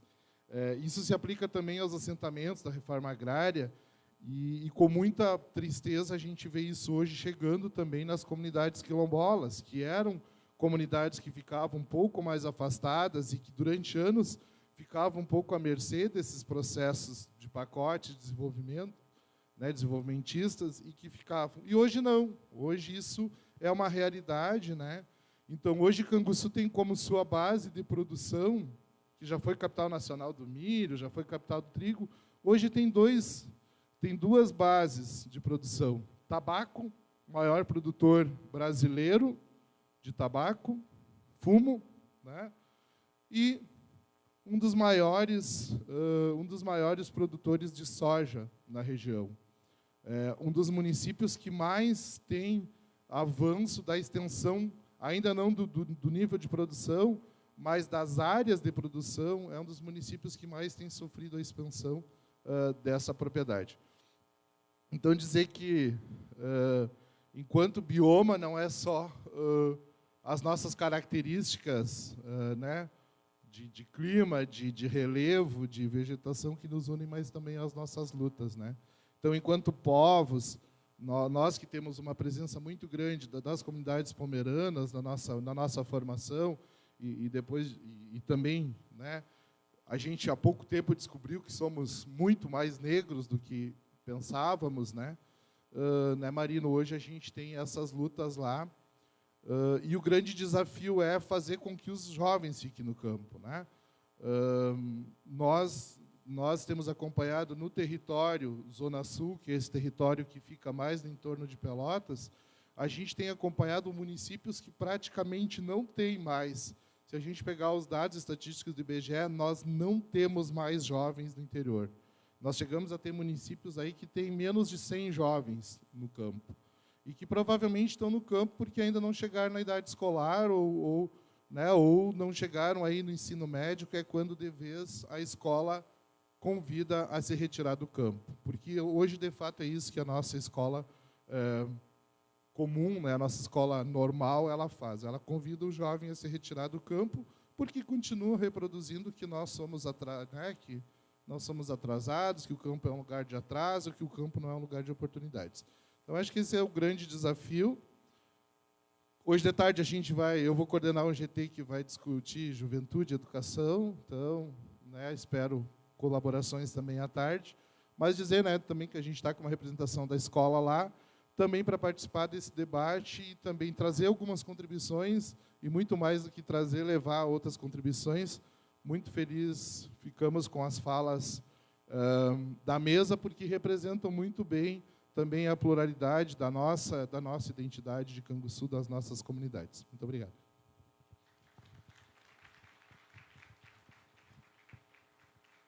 Nós que te agradecemos tua fala aqui, muito importante, né? Só referendo ao que nós citamos na mesa.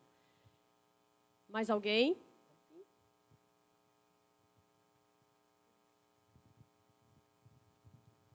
Olá, gente. Meu nome é Rubem. Eu sou colega do Campus São Gabriel, do Núcleo de Estudos em Agroecologia. É uma felicidade grande estar participando desse encontro aqui. Eu fico bastante realizado, tá?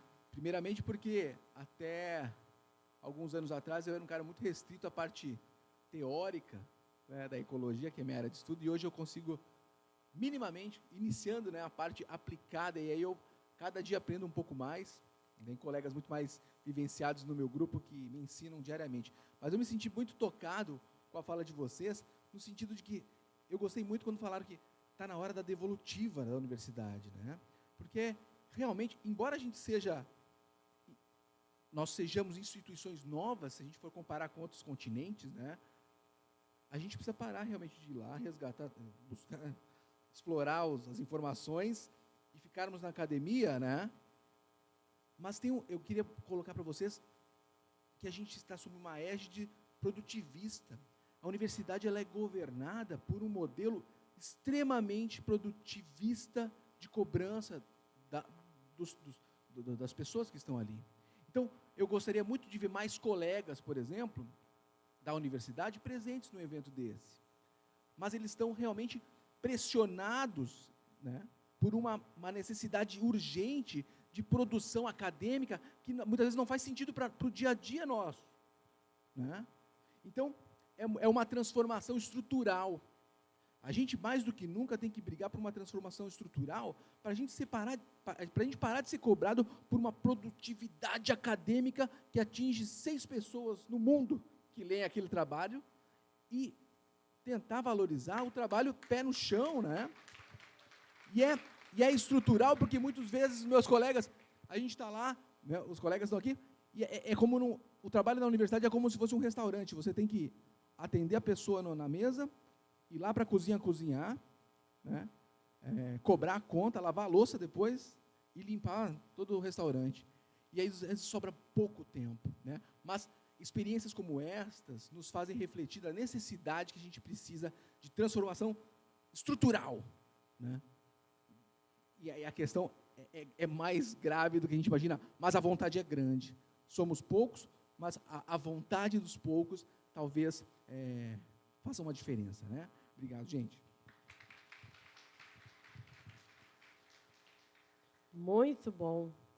Muito bom. Muito obrigado.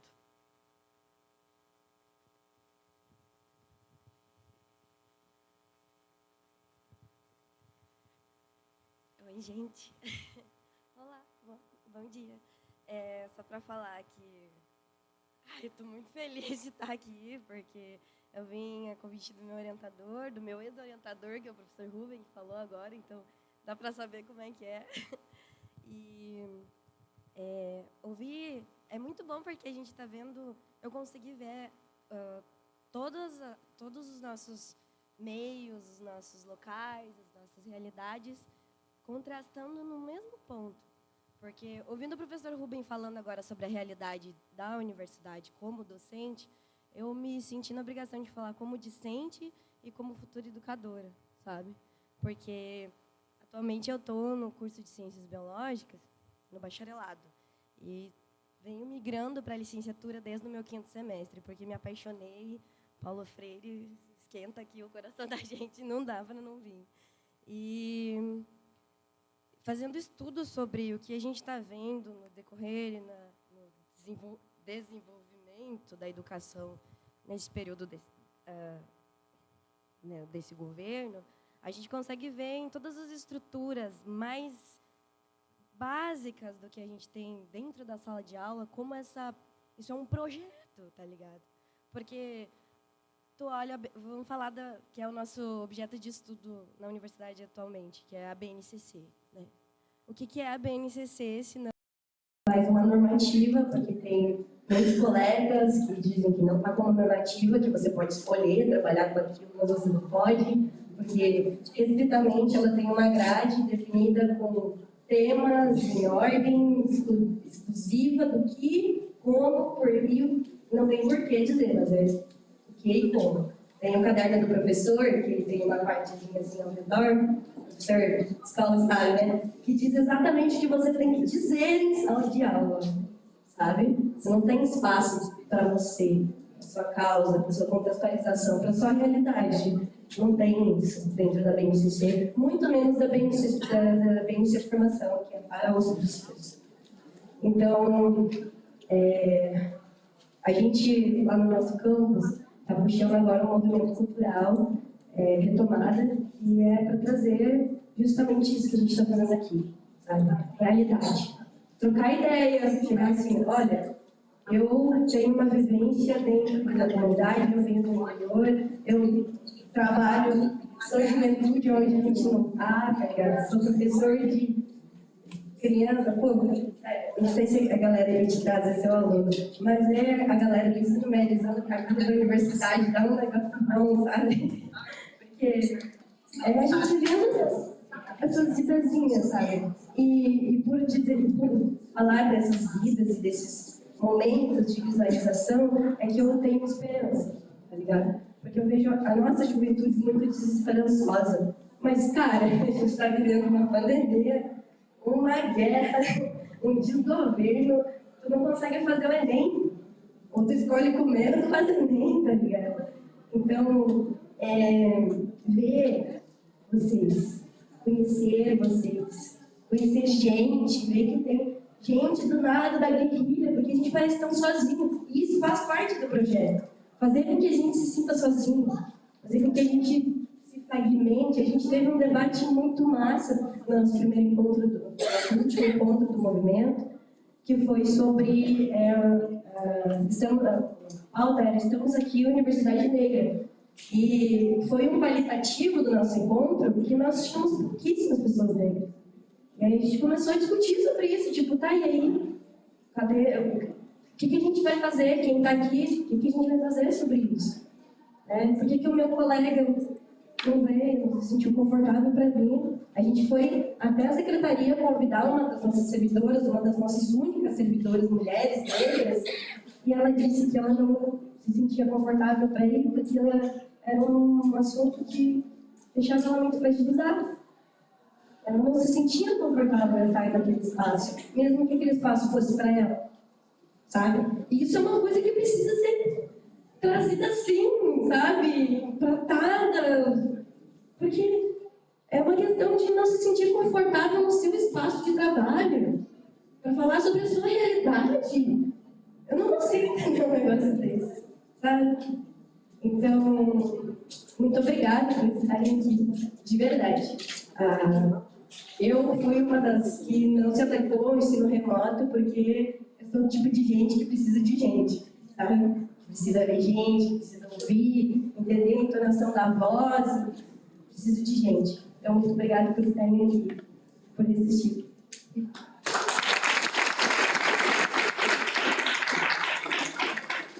Obrigada a você por esse depoimento, por essa força, por essa vontade. Mais alguém?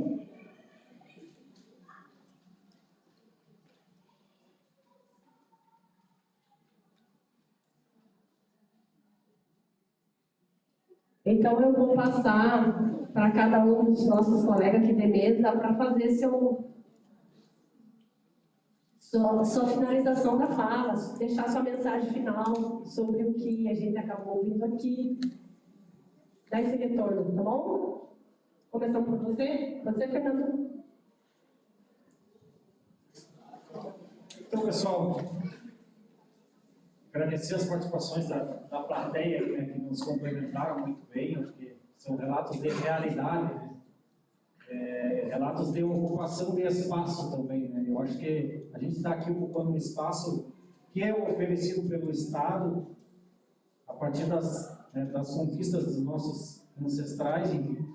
E temos que valorizar isso, né? Fortalecer, nos articular aqui dentro para que também, né, nossas filhas, filhos e netos também possam ter disponível, né, esse espaço ainda fortalecido, mais próximo da nossa realidade, né, para elas e eles. Eu acho que o nosso papel é estar aqui construindo novos processos. Né? Obrigado.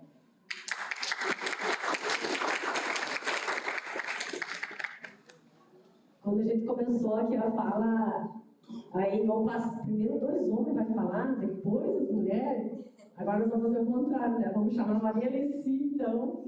Gente, eu tive, só compartilhando com vocês, eu tive em 2018 um presente do movimento. Eu fiquei 53 dias em Cuba. Eu conheci a metade da ilha. E lá, cada vez que a gente chegava no espaço, a gente conheceu as instituições, as cooperativas, os campesinos, primeiro eles chamavam as mulheres. Se eles iam servir o café, primeiro eram as mulheres. Se era para se apresentar, primeiro as mulheres. Então a gente se sentiu muito bem lá, viu? Sim, quero voltar lá ainda.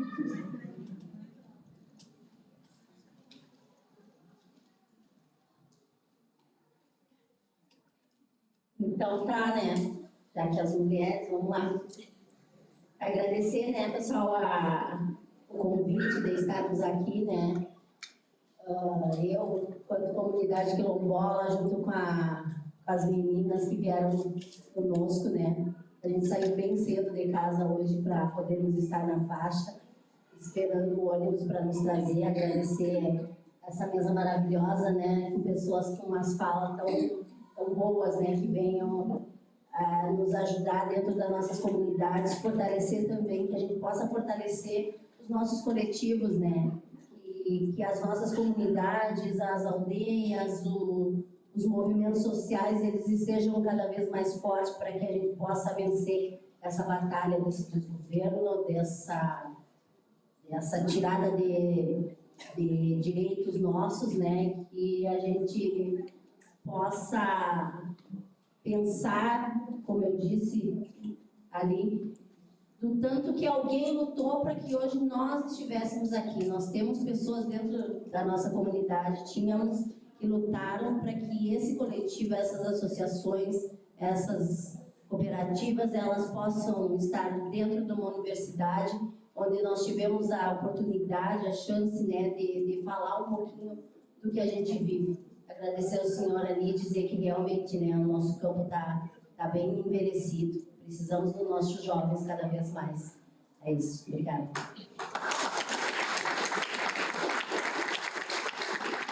Obrigada, Marcos, sinta-se à vontade. Eu acho que eu só ia fechar 2 pontos, que é sobre a nossa presença aqui nesse espaço, nas universidades públicas do Brasil. Eu tenho a consciência e a percepção de que a nossa presença aqui ela é muito recente, o perfil universitário mudou muito dos últimos 15 anos para cá, e as universidades não estão entendendo essa presença aqui. Eu vi umas falas aqui também muito boas nesse sentido, de que a gente ingressou, mas as grades curriculares, os temas, a formação, ela está muito ainda ocidentalizada da elite, numa perspectiva econômica, individualista e capitalista, né? Que nos afasta. Quando tu está fazendo o curso ali, tu sente tão distante da tua realidade, né? Por exemplo, é que nem eu cursei 6 anos de curso de Direito, eu nunca vi um tema sobre reforma agrária, sobre direito dos povos quilombolas, dos povos indígenas. Isso ali vai ter distanciando, inclusive em outros cursos vocês devem presenciar isso também, né? Mas que as universidades abriram as portas, a gente está vindo com conhecimento, a gente está trazendo a nossa realidade, a gente quer que o nosso conhecimento, saber também seja trabalhado na sala de aula, na universidade, que é o espaço apropriado, adequado para isso. Mas a gente vê o oposto, né? Vê essas colisões, vê unidades acadêmicas dizendo não, tu se adequou, tu está fora, né? Tu não tira as tuas notas necessárias, não compreende a nossa dinâmica de realidade, muitas vezes. Enquanto a gente está ali, muitos de nós acreditam que a mesma sensação que eu tenho quando a gente está lutando por território para, enfim, socorrer uma comunidade lá que está sofrendo a reintegração de posse, né? Outros colegas estão com todo o tempo disponibilidade para estar estudando, outros que você tem que estar trabalhando, eu e todos nós aqui. Então, nossas realidades são diversas, mas a universidade não está preparada para entender isso, mas que ela possa estar sendo aberta para isso. Eu entendo que assim, não é um favor que a universidade está fazendo nos receber, que é um dever, é uma obrigação, porque ela é pública, ela é plural, ela é diversa, ela tem que se fazer presente. Que a nossa liderança, os nossos mais velhos, estejam presentes. E é muito bacana quando a gente vê crianças, ver nossa liderança mais antiga, na liderança comunitária, em várias comunidades, sabe? Eu penso assim, que esse é o espaço que sempre deveria ter sido a universidade, né? Então, não vejamos como um favor, é uma obrigação, um dever, eu acho, desse espaço, abrir as portas, possibilitar que a diversidade e as populações de povos estejam aqui também, se sintam representadas e presentes nesses espaços. Às vezes eu fico muito assim, que eu fico meio puto com isso, sabe? Tipo, nós estamos fazendo um favor. Não, a gente está pagando imposto, a gente lutou por esses espaços. Pela elite não existiria universidade pública no Brasil. A gente está lutando para manter elas aí. A gente vai para a rua, cobra a bolsa permanência, a gente cobra a universidade pública gratuita de qualidade. Eu não vejo a elite cobrando isso. Para eles é até um favor, né? Quanto menos a universidade pública, melhor. Né? Então, quando a gente começou a ameaçar a presença deles nesses espaços, com as cotas, enfim. Então, eu acho que é nesse sentido que a gente tem que estar se fortalecendo e entender que esse espaço aqui é nosso, a gente veio para ficar e a gente vai ampliar a nossa presença aqui. A gente não está contente só com um curso de educação no campo e com algumas vagas ofertadas que parecem esmola para nós. Eu fico puto com a Universidade Federal do Rio Grande do Sul. A própria Unipampa também tem 10 vagas lá para indígena, lá no campo da Uruguaiana, e diz que é muita vaga para indígena. 10 vagas no universo, tem mais de 2 mil ingressantes por ano. Chega a ser vergonhoso, né? Mas é isso, é tratar com esmola. Dá um pouquinho de que eles se contentam. Não, não vamos se contentar. Porque entrou aqui. A nossa presença tem um problema para eles, já que começa a questionar várias estruturas, né? Tu tem um indígena, um quilombola, né? Tu tem assentados, tu tem, enfim, o pessoal da MST tensionando a todo momento. Isso vira um problema, tira as pessoas da zona de conforto. Eu acho que é esse o nosso papel aqui também, entender essa nossa posição aqui. Né? Tá ruim ter um indígena, não, nós vamos ter 2, 3, vai ter mais quilombola. Nós não estamos contentes com essa migalha, não. Eu acho que é isso, o nosso papel aqui é mobilizar e sensibilizar a nossa juventude, como o nosso colega ali trouxe, nosso companheiro, é mobilizar e sensibilizar que eles estejam se somando a esse processo, assim como eu acho muito bacana que, assim, quantas lideranças de nós, os mais velhos, eu imagino assim, que o senhor deve estar numa luta histórica para abrir vagas na Unipampa e outras universidades. Vários das nossas lideranças aqui morreram e nem acessaram a universidade, não era para eles, era para as suas futuras gerações. Eu acho que esse é o espírito que ele tem que carregar conosco, né? Não vou atingir o meu objetivo, sei lá, ser um juiz, mas talvez um dia alguém venha a ser juiz indígena, que o quilombola venha ocupar esse espaço, outros tantos de nós aqui também possa ser. Então é isso que nos motiva e nos mantém na esperança nessa luta coletiva.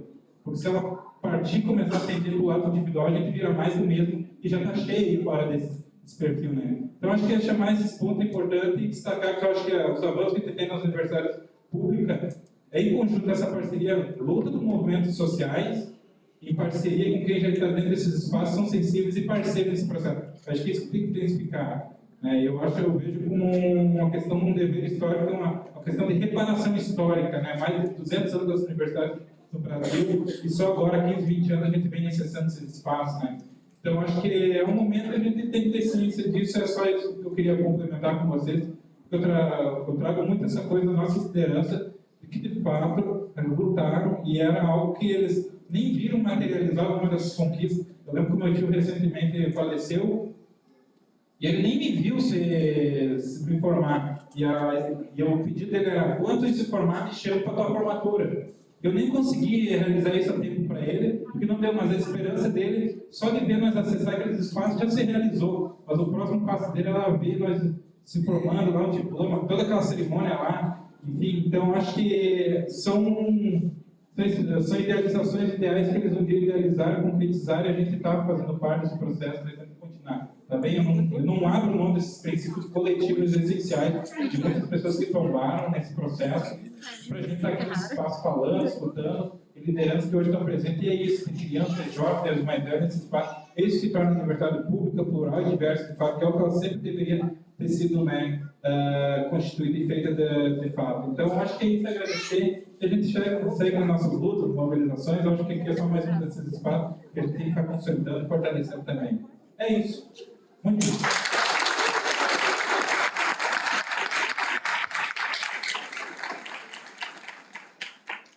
Muito bom, né? Escutando um advogado dizer que não é a favor de estar aqui.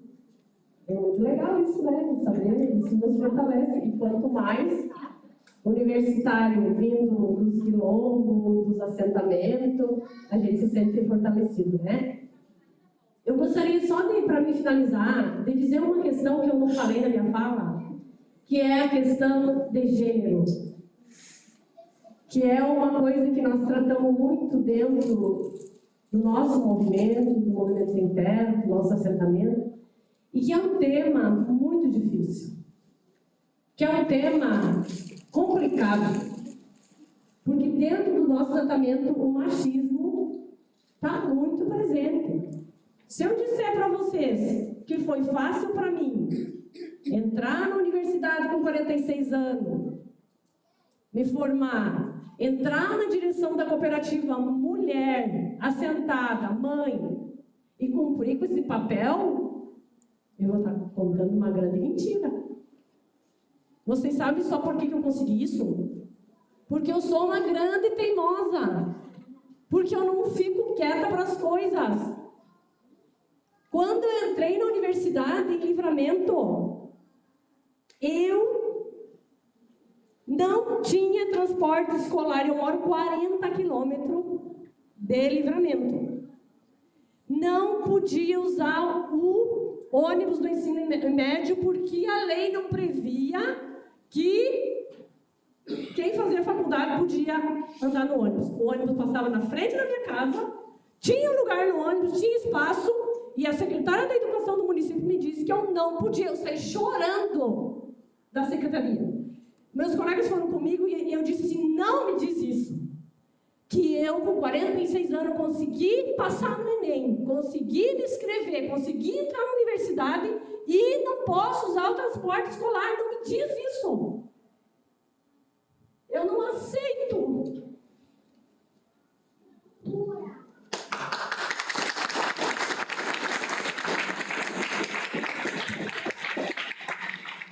Tinha uma professora de Dom Pedrito que me dava carona, até a altura.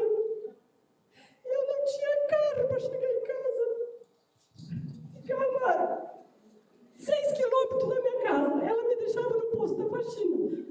Às vezes, meu marido conseguia carro, meu filho, e eu ia de carona. Até permitirem. Teve uma aula inaugural no ERGS, que o professor me deu a palavra, o professor Luísio, e eu perguntei para o prefeito. E era o prefeito do PT, Glauber. Prefeito, por que eu não posso usar o transporte escolar? Nós, do campo, não podemos frequentar a universidade, é isso? Aí saiu uma lei, a presidente Dilma sancionou a lei, que quem fazia faculdade podia usar o transporte escolar. E isso aconteceu comigo. Vocês acham que se eu não fosse teimosa, eu ia estar na universidade? Não! Então, para os jovens, nada é fácil. A gente tem que ser teimoso, a gente tem que ser birrento, a gente tem que ser persistente, senão não conseguimos as coisas. E isso é uma característica minha, eu acho, e uma característica de nós do movimento, que quando a gente é unido, a gente é forte e a gente consegue as coisas. Agora, sozinho, a gente não vai a lugar nenhum. E tem uma coisa que eu gostaria de dizer para a diretora Nádia, que ela disse, emocionada aqui, que o Ademar Bogo diz que nós não podemos permitir que alguém apague o nosso horizonte. E é isso que nós temos que fazer. Não podemos, não devemos permitir que ninguém apague o nosso horizonte. Muito obrigada.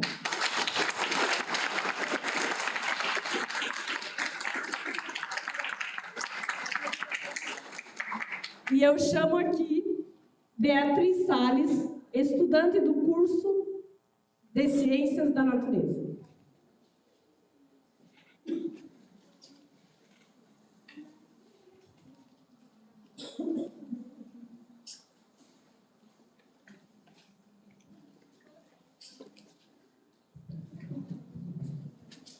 Boa tarde a todos. Como foi dito, eu sou Beatriz, eu sou ciência de natureza e representante do campus Dom Pedrito. A primeira coisa que eu queria dizer é que, na verdade, não era nada do que eu tinha pensado, porque esse último ponto me tocou muito, porque eu passei por isso quando eu cheguei aqui, eu sou do Rio de Janeiro. Então, entrar na faculdade, ser a primeira da família a partir da minha mãe, estar na faculdade, ser de outro estado e conseguir um mínimo para permanecer aqui foi muito difícil. Eu passei fome. Então, assim, eu não ia entrar nesse assunto, mas foi algo que me tocou, porque eu consegui lembrar a minha jornada para conseguir estar aqui até hoje, né, e não desistir da faculdade. E eu posso dizer que muitos me ajudaram, mas também muitos, infelizmente, fizeram parte do processo de eu quase desistir e evadir da faculdade. Então, eu queria agradecer por compartilhar isso com a gente, porque me tocou muito, eu me compadeci, porque é algo que eu vivi, experienciei. Mas, primeiro, também eu queria agradecer a presença de todos aqui no campus, né, por compartilhar a história de vocês, porque é importante a gente estar ocupando esse espaço, é importante sempre frisar que essa luta é coletiva, a gente não vai conseguir chegar a lugar nenhum no individual. Né? Então, eu queria agradecer a presença da Rose, do Marcos, do Fernando, da Levi, por compartilhar a história de vocês, um pouco da luta de vocês, muitos compartilharam também aqui, não sabem que muitos vivem a mesma coisa, e às vezes não se sentem confortáveis em compartilhar. Então, você estar aqui foi algo que ajudou muito na nossa vida, não é só na nossa formação acadêmica, mas como pessoa. E a gente tem algumas lembranças, né, da organização que eu quero pegar com vocês. Tá? Eu queria dizer que essas lembranças fazem parte das pessoas que estão aqui, né, divulgando o seu trabalho. Então, eu estou na lista para estar informando de onde são essas lembranças e também, quem quiser estar aqui lá fora, vocês podem ficar à vontade. Então, aqui do nosso campus, né, da cidade de Dom Pedrito, a gente tem a participação da feira municipal, com a Ana Regina com os biscuits, a Kátia com artesanato, e a Nara também com artesanato. Né? Aí a gente tem o Pratinho e Vani, da FECOL e da Aproveto. Temos o Vicente, que ele trouxe alguns sabores da terra, né? Legumes, laticínios e mel em livramento. E a gente também tem o grupo da Ana Calcá, que é o grupo de mulheres camponesas. Muito obrigada pela presença de todos. Eu queria chamar agora o professor Guilherme.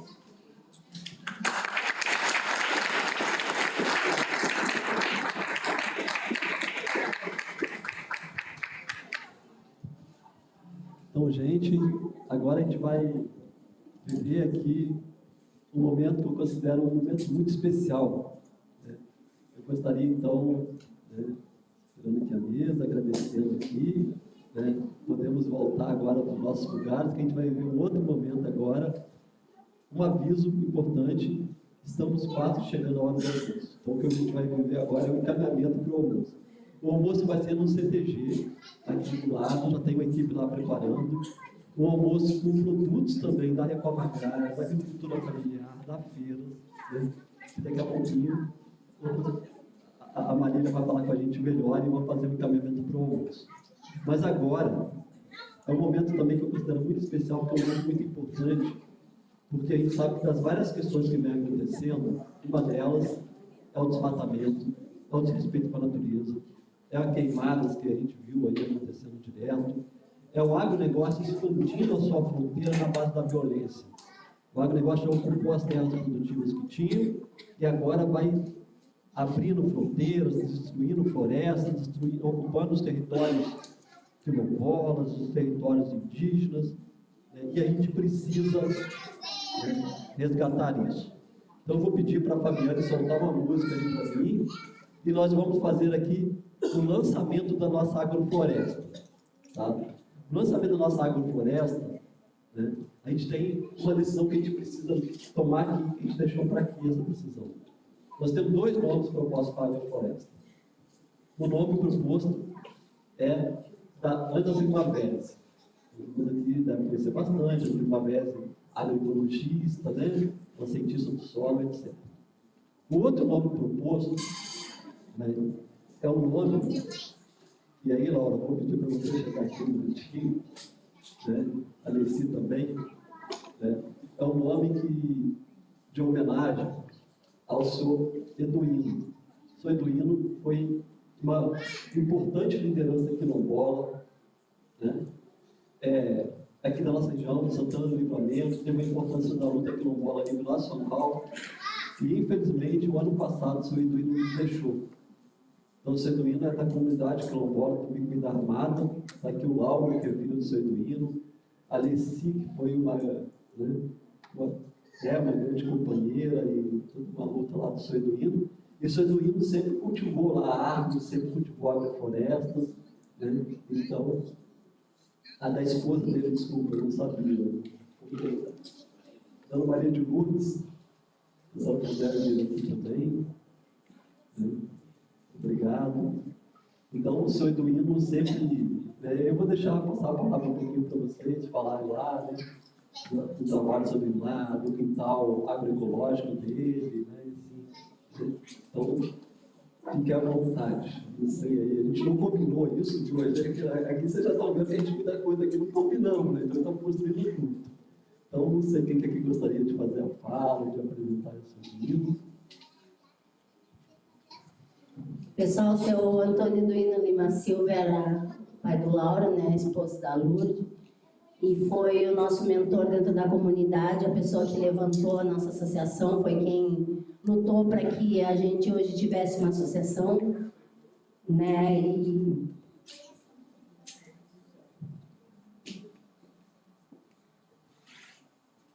nos emociona muito falar nele, né? Que era uma pessoa maravilhosa, de bom coração, uma pessoa que para ele não tinha dificuldade, não tinha problema nenhum.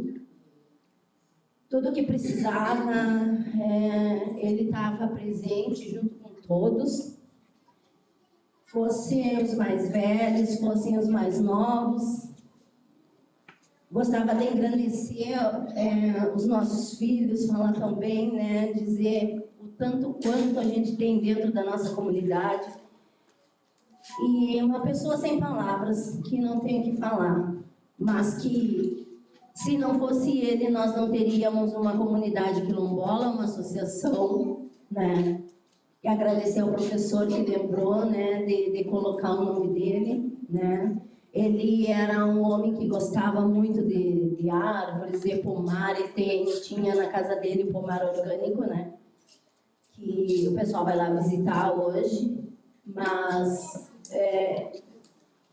tantas coisas boas que a gente perde as palavras para falar, uma pessoa maravilhosa que era. Tá? Para quem não conheceu, a gente fala um tanto quanto, mas não é nada suficiente mesmo de falar nele. É isso.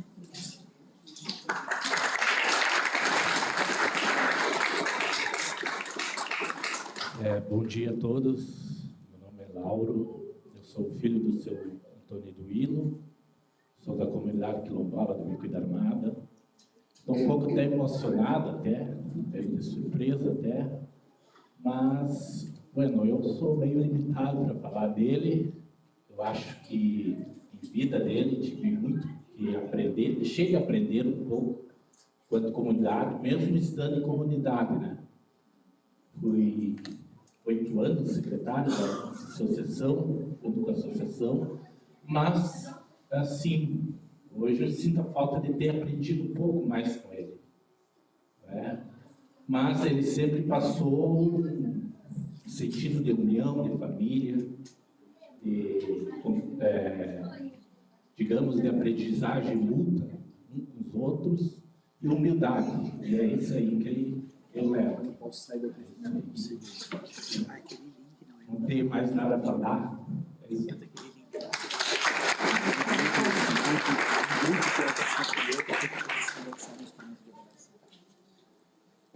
Não sei se é isso. Então, gente, aí a gente queria então aqui, né, fazer um ato simbólico no lançamento da agrofloresta, né, dentro da campanha de plantar árvores e produzir alimentos saudáveis, né, o lançamento simbólico da nossa agrofloresta. Então, vou pedir para Fabiane soltar ali o som, né, todo mundo ficando em pé, olhando para cá, tá? Porque então, agora, a ciranda infantil que estava acontecendo, né, vai iniciar aí, né, e vai fazer aqui o lançamento simbólico da nossa agrofloresta.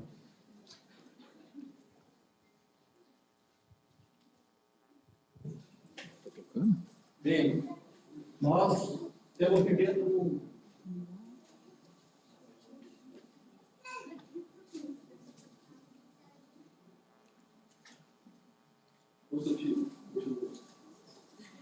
Bem, nós estamos vivendo um momento muito crucial na natureza, né? Nós estamos vivendo um momento em que a Amazônia está sendo devastada, não está sendo cuidada como deveria. Nós estamos vivendo um momento de muitas árvores que estão sendo derrubadas.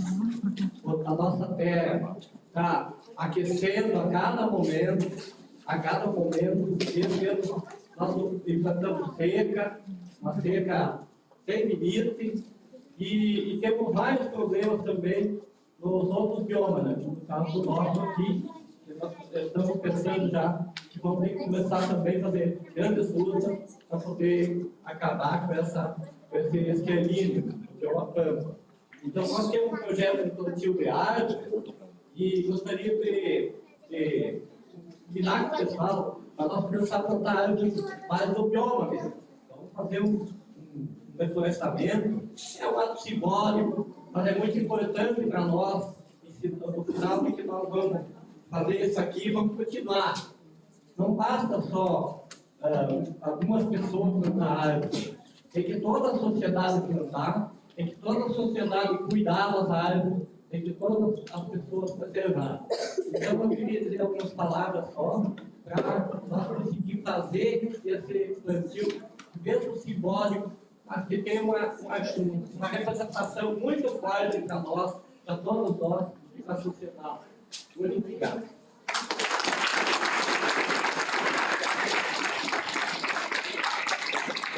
Então, aí, agradecendo as crianças e lembrando dessa tarefa a todos nós de plantarmos árvores.